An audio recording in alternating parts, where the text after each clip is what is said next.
चीन के हाथों पिटाई के बाद मोदी जी ने शर्मिंदगी से बचने के लिए एक और ड्रामा रचा लिया। मोदी जी के दौरे लद्दाख की तस्वीर भारतीय मीडिया ने जारी की हैं। इन तस्वीर के जारी होने के बाद कांग्रेस रहनुमा राहुल गांधी का इस हवाले से कहना है कि दोनों में से कोई एक तो झूठ बोल रहा है। मोदी जी का कहना है जमीन हमारे पास है, जबकि चीन का दावा है कि वो लद्दाख पर काबिज हो चुका है। राहुल गांधी साहब इतने नन्हे मुन्ने तो आप भी नहीं हैं, आपको भी मालूम ही होगा कि लद्दाख पर इस वक्त चीन का कंट्रोल है।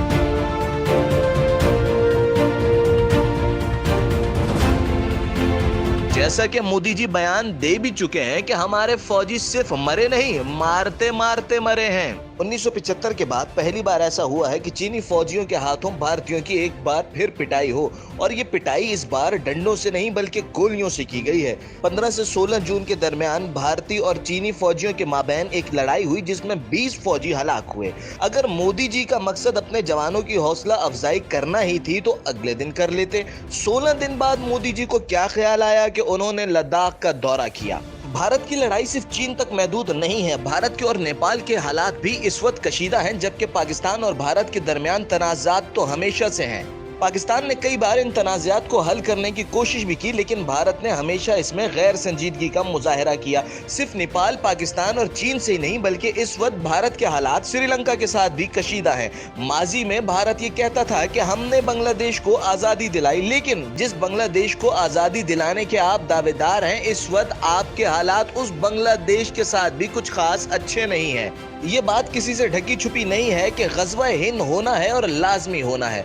ग़ज़वा हिंद के दौरान एक लश्कर उठेगा और ये लश्कर मुजाहिदीन का होगा जो कि हिंद को फतह करेगा। हालात ये बता रहे हैं कि भारत के टुकड़े टुकड़े होने का वक्त आ गया है। एक तरफ भारत की कशीदगी पाकिस्तान के साथ, जहां के फौजी और अवाम एक होकर जंग लड़ते हैं और ये जंग असले से ज्यादा हौसलों की बुनियाद पर लड़ी जाती है। दूसरी जानिब चीन है जिसका और भारत का कोई मुकाबला ही नहीं। अब जरा सोचिए मोदी जी कि चीन पाकिस्तान के साथ आपकी जंग के दौरान अगर नेपाल और श्रीलंका के फौजी भी आप पर टूट पड़े तो आपके लोग आपकी हड्डियां कहां ढूंढेंगे।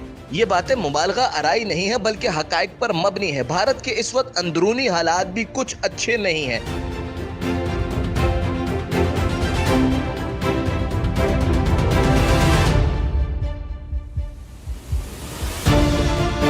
भारत को कई किस्म की अलहदगी पसंद तहरीकों का सामना है। एक जानिब सिख बरादरी की खालिस्तान तहरीक है कि जो भारत से आज़ादी चाहती है। दूसरी जानिब अगर भारत के मुसलमानों की बात की जाए तो भारत के मुसलमान भी इस वक्त मोदी सरकार और इंडियन राज से तंग हैं।